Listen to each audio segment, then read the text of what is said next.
છો વિદ્યાર્થી મિત્રો? મજામાં ને? દીકરાનો મારનાર એકમનો આ અંતિમ અંક છે, એટલે કે આપણે ત્રીજા અંકમાં પ્રવેશ કર્યો છે. ગયા અંકમાં મેં કહ્યું એમ આ અંકમાં આપણે અગાઉ 2 અંકમાં શીખેલી બાબતોનું પુનરાવર્તન કરીશું. તો ચાલો આપણે એકવાર યાદ કરી લઈએ કે ગયા 2 અંકમાં આપણે શું શીખ્યા હતા. પ્રથમ અંકમાં શીખી ગયેલી બાબતો આપણે સૌ પ્રથમ યાદ કરીએ. પ્રથમ અંકમાં આપણે આ એકમની પૂર્વ ભૂમિકા જોઈ હતી. ત્યારબાદ આપણે આ પાઠના લેખક શ્રી ઝવેરચંદ મેઘાણીનો પરિચય મેળવ્યો હતો. ત્યારબાદ આપણે આ પાઠનું શ્રવણ કર્યું હતું. ત્યાર પછી આ પાઠનું એનિમેશન એટલે કે ચલચિત્ર જોયું હતું અને તેના દ્વારા પાઠની સમજૂતી મેળવી હતી. ત્યારબાદ બીજા અંકમાં આપણે શબ્દ સમજૂતી મેળવી હતી. ત્યારબાદ રૂઢિપ્રયોગો વિશે શીખ્યા હતા. મિત્રો, આ બધું જ આપણે આગળના 2 અંકમાં ખૂબ ધ્યાનપૂર્વક શીખ્યા છીએ. તો ચાલો હવે આજના અંકમાં આપણે આગળ વધીએ. પણ એ પહેલા આજનું અંક આયોજન જાણી લઈએ કે આજે આપણે શું શીખવાના છીએ.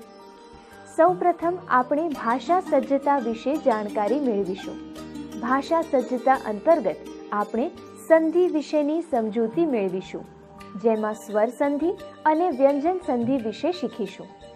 ત્યારબાદ અભ્યાસ અને સ્વાધ્યાયના પ્રશ્નોની જાણકારી મેળવીશું, જેથી તમને ગૃહ કાર્યમાં તેના ઉત્તરો લખવામાં સરળતા રહે. અને છેલ્લે પ્રવૃત્તિના પ્રશ્નો પર આપણે નજર નાખીશું. વિદ્યાર્થી મિત્રો, આ એકમનું અંક આયોજન તો આપણે જાણ્યું. હવે આ જ પ્રમાણે આપણે આગળ વધીએ. સૌપ્રથમ આપણે ભાષા સજ્જતાની સમજૂતી મેળવીએ. ભાષા સજ્જતા અંતર્ગત આપણે સંધિના 2 પ્રકારો વિશે શીખીશું. 2 કે વધારે શબ્દો જ્યારે અમુક ચોક્કસ નિયમોને આધારે જોડાય ત્યારે સંધિ થઈ એમ કહેવાય. આ સંધિના 2 પ્રકાર છે, સ્વર સંધિ અને વ્યંજન સંધિ. તો ચાલો આપણે તેના વિશે જાણકારી મેળવીએ. ભાષા સજ્જતા. બાળ દોસ્તો, આજે આપણે સંધિ વિશે શીખીશું. 2 કે વધારે શબ્દો જ્યારે અમુક ચોક્કસ નિયમોને આધારે જોડાય ત્યારે સંધિ થઈ એમ કહેવાય. સંધિના 2 પ્રકાર છે, એક સ્વર સંધિ અને 2 વ્યંજન સંધિ. સ્વર સંધિ.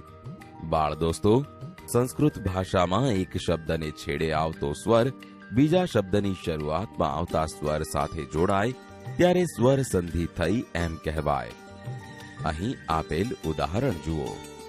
કવિ વત્તા ઇન્દ્ર બરાબર કવિન્દ્ર.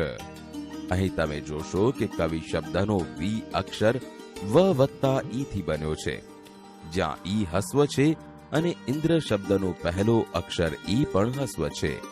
આમ હસ્વ ઈ અને હસ્વ ઈ ભેગા થતા દીર્ઘ ઈ બને છે. તેથી કવિ વત્તા ઇન્દ્ર બરાબર કવિન્દ્ર થયો. તમે અહીં ધ્યાનથી જોયું હશે કે હસ્વ ઈ પણ સ્વર છે અને બીજો હસ્વ ઈ પણ સ્વર છે. આ રીતે બંને સ્વર ભેગા થવાથી તેને સ્વર સંધિ કહેવાય છે. બાળ દોસ્તો, અહીં આપેલ પહેલો નિયમ સમજો. જુઓ, અ વત્તા અ બરાબર આ થાય છે. હવે ઉદાહરણ જુઓ. સૂર્ય વત્તા અસ્ત બરાબર સૂર્યાસ્ત. અહીં તમે જોશો કે સૂર્ય શબ્દમાં ય અક્ષરમાં અ બોલાય છે, વત્તા અસ્ત શબ્દનો પહેલો અક્ષર અ બોલાય છે, એટલે કે તે બંને ભેગા થતા સૂર્યાસ્ત શબ્દ બન્યો. હવે અહીં આપેલ બીજો નિયમ સમજો. જુઓ, અ વત્તા આ બરાબર આ થાય છે. હવે ઉદાહરણ જુઓ. શિવ વત્તા આલય બરાબર શિવાલય. અહીં તમે જોશો કે શિવ શબ્દમાં વ પછી અ બોલાય છે, વત્તા આલય શબ્દનો પહેલો અક્ષર આ બોલાય છે. આમ આ રીતે બંને ભેગા થતા શિવ વત્તા આલય બરાબર શિવાલય શબ્દ બને છે. તેવી જ રીતે આગળનો નિયમ જુઓ. જુઓ, આ વત્તા અ બરાબર આ થાય છે. હવે ઉદાહરણ જુઓ. વિદ્યા વત્તા અર્થી બરાબર વિદ્યાર્થી. તેવી જ રીતે આગળનો નિયમ જુઓ. આ વત્તા આ બરાબર આ થાય છે. આ નિયમ અનુસાર દયા વત્તા આનંદ બરાબર દયાનંદ થાય છે. બાળ દોસ્તો, તમે આગળ અ અને આની સંધિ શીખ્યા છો. અહીં હસ્વ ઈ અને દીર્ઘ ઈની સંધિના કેટલાક ઉદાહરણો જુઓ. રવિ વત્તા ઇન્દ્ર બરાબર રવિન્દ્ર.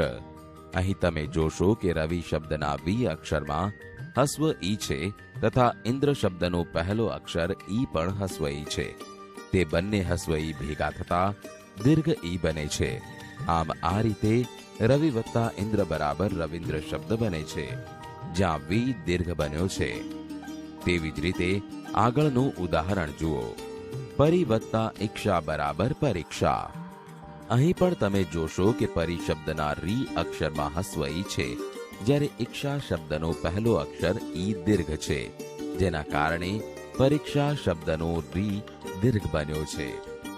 હવે ત્રીજું ઉદાહરણ જુઓ. દેવીચ્છા, જેમાં દેવી શબ્દના વી અક્ષરમાં ઈ દીર્ઘ છે અને ઈચ્છા શબ્દનો પહેલો અક્ષર ઈ હસ્વ છે, તેથી તેની સંધિ દીર્ઘ ઈ થાય છે. એટલે કે દેવી વત્તા ઈચ્છા બરાબર દેવીચ્છા થશે. હવે ચોથું ઉદાહરણ જુઓ. રજનીશ. અહીં બંને શબ્દોમાં ઈ દીર્ઘ છે, એટલે કે અહીં રજની શબ્દના ની અક્ષરમાં ઈ દીર્ઘ છે અને ઈશ શબ્દનો પહેલો અક્ષર ઈ દીર્ઘ છે, તેથી રજની વત્તા ઈશ ભેગા થતા રજનીશ શબ્દ બને છે. બાળ દોસ્તો, હવે આપણે હસ્વ ઉ અને દીર્ઘ ઉની સંધિ વિશે જાણીએ. અહીં આપેલ ઉદાહરણ જુઓ. સુ વત્તા ઉક્તિ બરાબર સુક્તિ. આ ઉદાહરણ બરાબર ધ્યાનથી જુઓ. અહીં સુ અક્ષરમાં હસ્વ ઉ છે, જે ઉક્તિ શબ્દના હસ્વ ઉ સાથે જોડાય છે. અહીં ઉક્તિ શબ્દનો પહેલો અક્ષર ઉ પણ હસ્વ છે. જ્યારે સંધિ થાય ત્યારે સુ વત્તા ઉક્તિ બરાબર સુક્તિ શબ્દ બને છે, જેમાં સુક્તિ શબ્દનો સુ દીર્ઘ બને છે. હવે બીજું ઉદાહરણ જુઓ. સિંધુર્મી. અહીં સિંધુ વત્તા ઉર્મી શબ્દોમાં સિંધુ શબ્દના ધુ અક્ષરમાં હસ્વ ઉ છે, જે ઉર્મી શબ્દના દીર્ઘ ઉ સાથે જોડવાથી ધુ દીર્ઘ બને છે.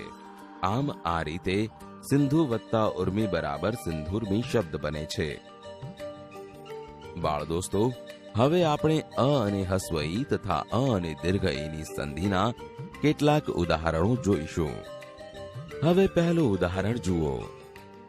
ઉપવત્તા ઇન્દ્ર બરાબર ઉપેન્દ્ર, જેમાં અ અને હસ્વ ઈની સંધિ થતા એ બને છે.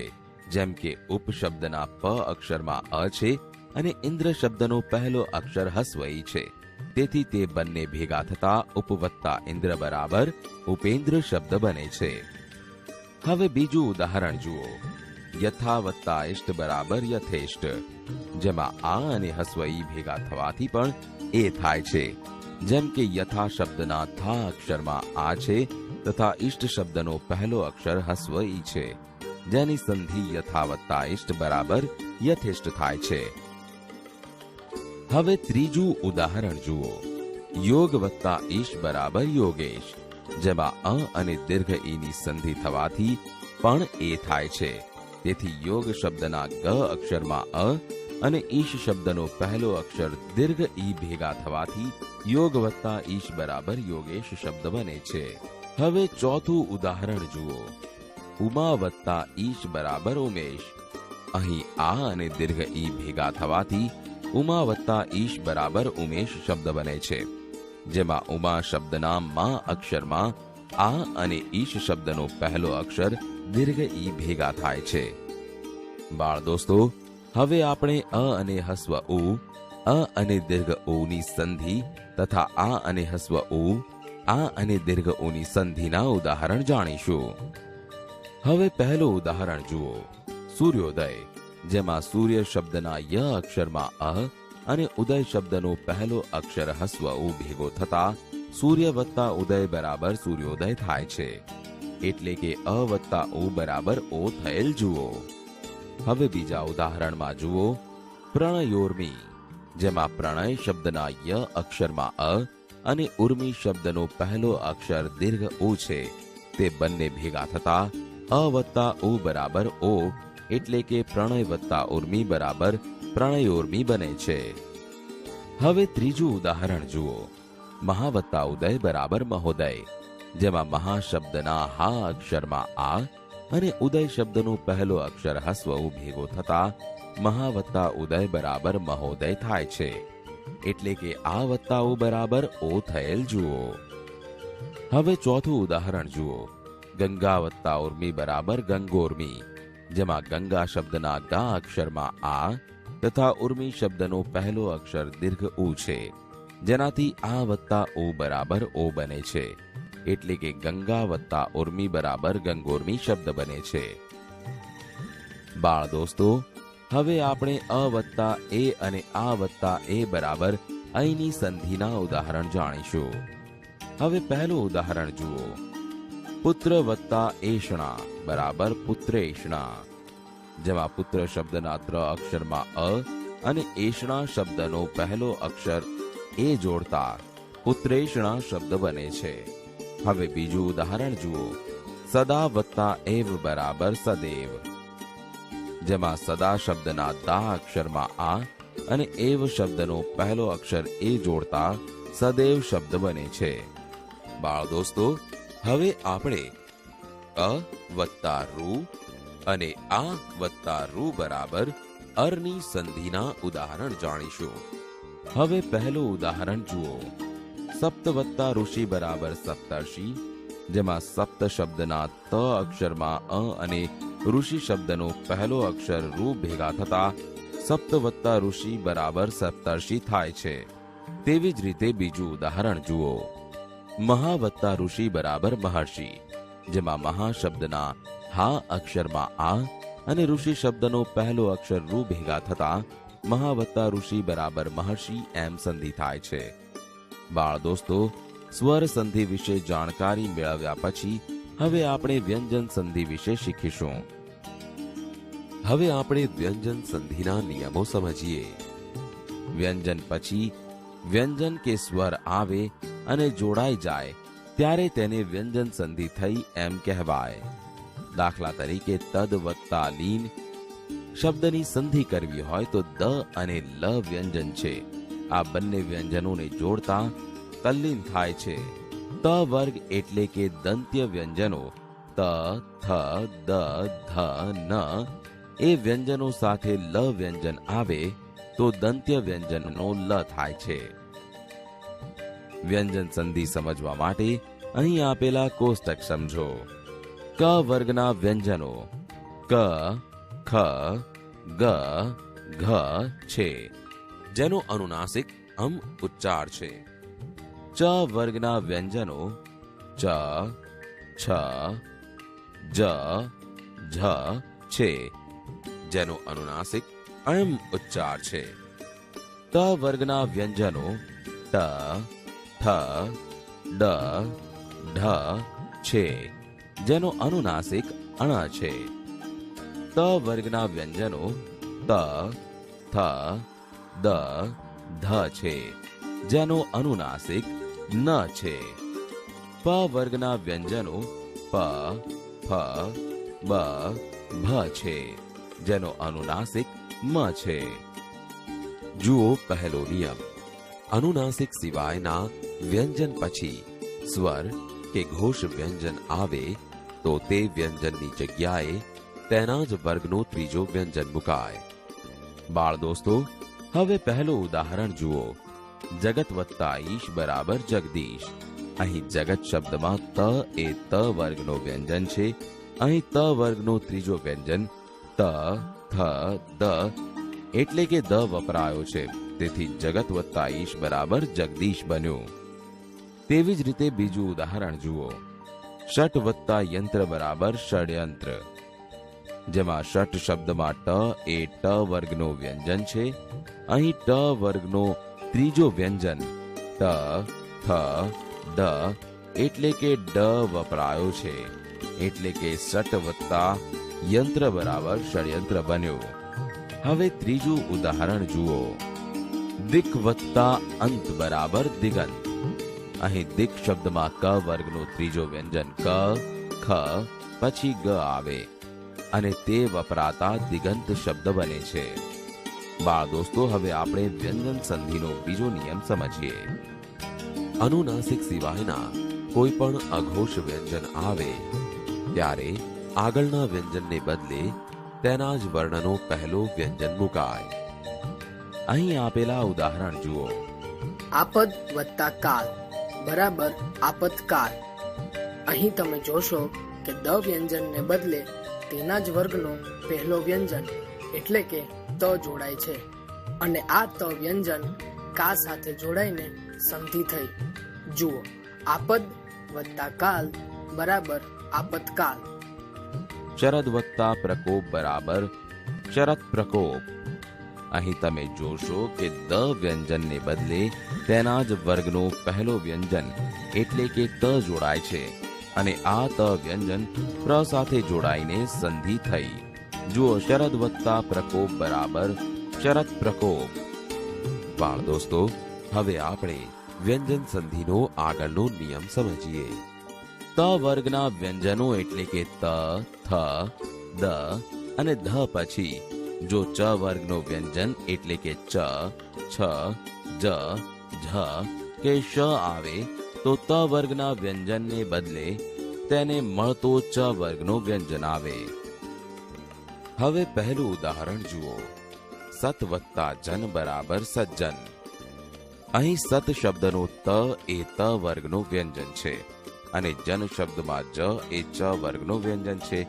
આથી ત વર્ગના વ્યંજનને બદલે ચ વર્ગના વ્યંજનમાંથી જ જ અક્ષરનો સંધિ માટે ઉપયોગ થયો છે. તે પછી બાકીના ઉદાહરણ જુઓ. ઉદ વત્તા જવલ બરાબર ઉજ્જવલ. આ ઉદાહરણમાં પણ એ જ નિયમનું પાલન થયેલ છે. બાળ દોસ્તો, હવે આપણે વ્યંજન સંધિનો વધુ એક નિયમ જોઈએ. સ પછી ચ કે છ આવે તો સ નો શ થાય છે. પહેલું ઉદાહરણ જુઓ. નિસ વત્તા ચિંત બરાબર નિશ્ચિંત. અહીં તમે જોશો કે નિસ શબ્દમાં છેલ્લે સ છે જે ચિંત શબ્દના ચી સાથે જોડાય છે. જ્યારે જ્યારે સ પછી ચ કે છ આવે તો સ નો શ થાય છે. તેવી જ રીતે બીજું ઉદાહરણ જુઓ. નિસ વત્તા છંદ બરાબર નિશ્છંદ. અહીં પણ નિયમ મુજબ નિસ અને છંદ એ બંને શબ્દો ભેગા મળતા નિશ્છંદ શબ્દ બને છે. હવે ત્રીજું ઉદાહરણ જુઓ. નિસ વત્તા ચલ બરાબર નિશ્ચલ. અહીં પણ નિયમ મુજબ નિસ અને ચલ ભેગા મળીને નિશ્ચલ શબ્દ બન્યો. બાળ દોસ્તો, હવે આપણે વ્યંજન સંધિનો આગળનો નિયમ સમજીએ. સ પહેલા ઈ કે ઉ આવે ને સ ની પછી ક, ખ, પ કે ફ આવે તો સ નો શ થાય છે. હવે અહીં આપેલા ઉદાહરણ જુઓ. નિસ વત્તા કામ બરાબર નિષ્કામ. અહીં સ પછી ક આવેલ છે તેથી નિસ શબ્દનો સ અને કામ શબ્દનો ક જોડતા સ ને બદલે શ થયેલો જોઈ શકશો. હવે બીજું ઉદાહરણ પણ જુઓ, જેમાં દુષ શબ્દના સ અને પ સાથે જોડતા દુષ્પ્રાપ્ય શબ્દ બને છે એટલે કે સ નો શ થયેલ જોવા મળે છે.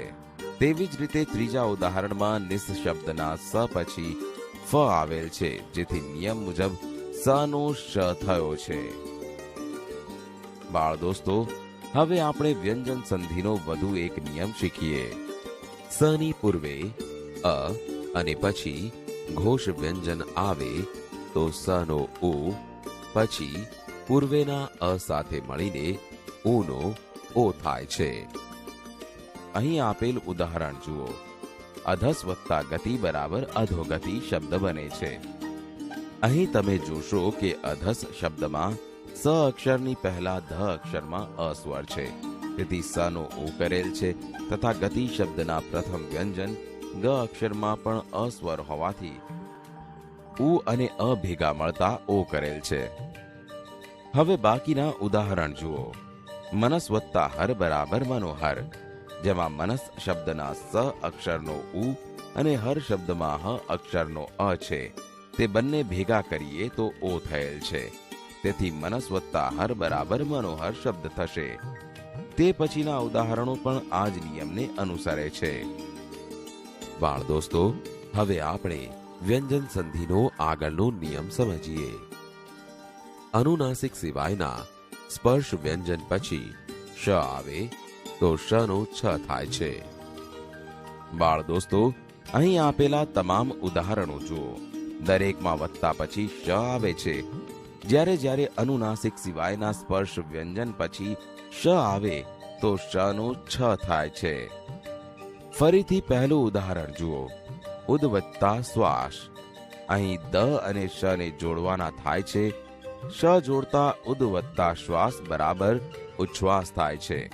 તેવી જ રીતે બીજા ઉદાહરણ જુઓ. ઉત વત્તા શ્વાસ બરાબર ઉચ્છ્વાસ. ઉચ્ચ વત્તા છવાસ બરાબર ઉચ્છ્વાસ. ચિદ વત્તા શક્તિ બરાબર ચિત્શક્તિ. ચિત વત્તા શક્તિ બરાબર ચિત્શક્તિ. ચિચ વત્તા શક્તિ બરાબર ચિત્શક્તિ. અહીં દરેકમાં શનું છ થયેલ જોઈ શકશો. બાળ દોસ્તો, હવે આપણે વ્યંજન સંધિનો વધુ એક નિયમ સમજીએ. સ થી શરૂ થતા શબ્દ પહેલા જોડાયેલા શબ્દને અંતે અ કે આ સિવાયનો સ્વર હોય તો સ નો શ થાય છે. અહીં આપેલ ઉદાહરણ જુઓ. વી વત્તા સમ બરાબર વિષમ. અહીં તમે જોશો કે સમ શબ્દની પહેલા વી અક્ષરમાં હસ્વ ઈ જોડાયેલ છે. જ્યારે સ થી શરૂ થતા શબ્દ પહેલા જોડાયેલા શબ્દને અંતે અ કે આ સિવાયનો સ્વર હોય તો સ નો શ થાય છે. તેથી અહીં સ નો શ થયેલો જોવા મળશે. તેવી જ રીતે ત્રીજું ઉદાહરણ જુઓ. સુ વત્તા સમા બરાબર સુષ્મા. અહીં પણ તમે જોશો કે સમા શબ્દની પહેલા સુ અક્ષરમાં હસવું જોડાય છે. તેથી અહીં પણ સ નો શ થયેલો જોવા મળશે. તો વિદ્યાર્થી મિત્રો, ભાષા સજ્જતામાં સ્વર સંધિ અને વ્યંજન સંધિ વિશે તમને બરાબર સમજાયું ને? ખૂબ સરસ. તો ચાલો હવે આગળ વધીશું. હવે આપણે અભ્યાસના પ્રશ્નો પર નજર નાખીએ અને ત્યારબાદ સ્વાધ્યાયના પ્રશ્નોની પણ ચર્ચા કરીએ અને છેલ્લે પ્રવૃત્તિના પ્રશ્નો પર નજર નાખીશું. અભ્યાસ પ્રશ્ન 1. નીચેના પ્રશ્નોના ઉત્તર માટે આપેલા વિકલ્પોમાંથી સાચો ઉત્તર શોધીને તેનો ક્રમ અક્ષર પ્રશ્ન સામેના ચોરસ ખાનામાં લખો. પંક્તિમાં કયો ભાવ રજૂ થયો છે તે ઓળખો. 1. એલા મહેમાનને કોઈ છાંટશોમાં. ક.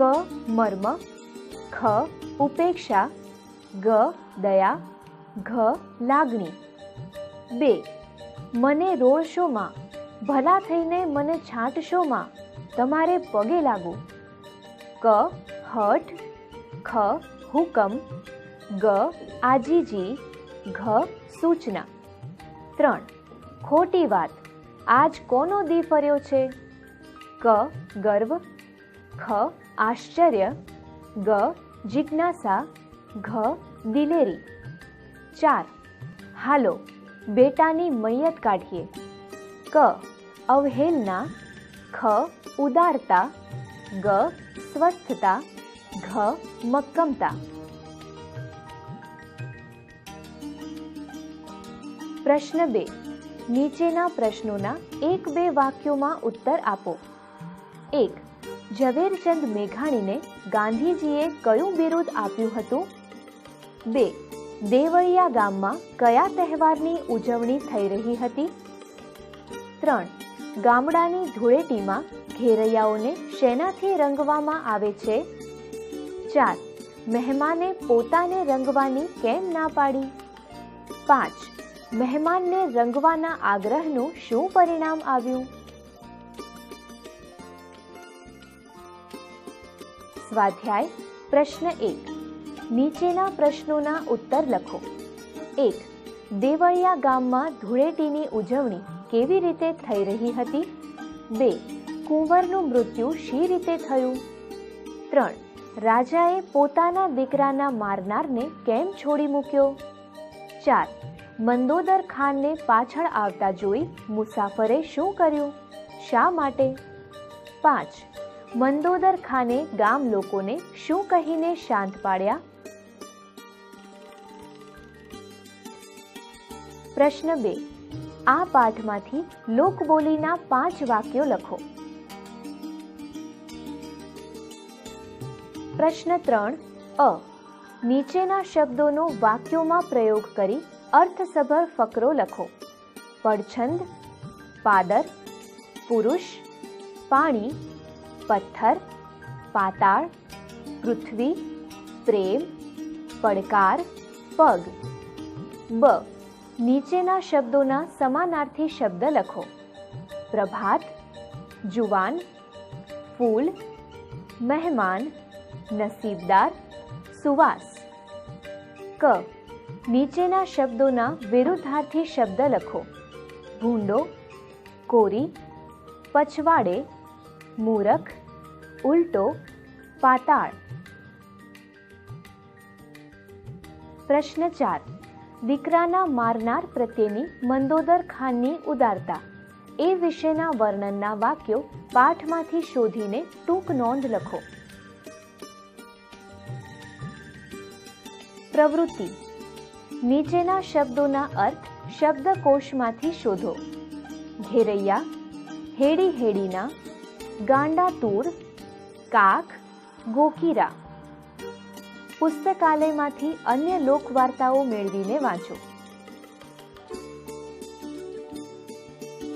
બાળમિત્રો, આ એકમના અભ્યાસ અને સ્વાધ્યાયના પ્રશ્નોના જવાબ તમારે ગૃહ કાર્યમાં જાતે લખવાના છે અને છેલ્લે આપેલી પ્રવૃત્તિ તમારા વર્ગના મિત્રો સાથે મળીને કરવાની છે.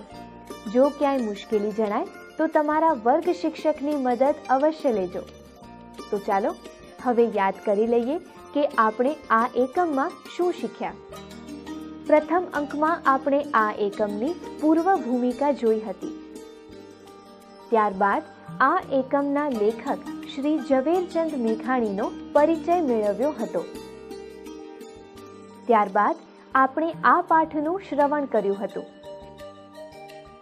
ત્યાર પછી પાઠનું એનિમેશન એટલે કે ચલચિત્ર જોયું હતું અને તે દ્વારા પાઠની સમજૂતી મેળવી હતી. ત્યારબાદ બીજા અંકમાં આપણે શબ્દ સમજૂતી મેળવી હતી. ત્યાર પછી રૂઢિ પ્રયોગો વિશે શીખ્યા હતા. ત્રીજા અંકમાં આપણે ભાષા સજ્જતા વિશે શીખ્યા હતા, જે અંતર્ગત સ્વર સંધિ અને વ્યંજન સંધિ વિશેની સમજૂતી મેળવી હતી. ત્યારબાદ અભ્યાસ અને સ્વાધ્યાયના પ્રશ્નો પર એક નજર કરી હતી અને છેલ્લે પ્રવૃત્તિના પ્રશ્નોની ચર્ચા પણ કરી હતી.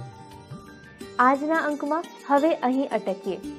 આવતા અંકમાં આપણે એક સુંદર મજાનો એકમ શીખીશું જેનું નામ છે અઢી આના, જેમાં સ્વામી સચ્ચિદાનંદની વાત છે. આ એકમ એક સરસ મજાનો જીવન પ્રસંગ છે. તો તમે ઘરેથી આ એકમ એકવાર જરૂરથી વાંચીને આવજો. ત્યાં સુધી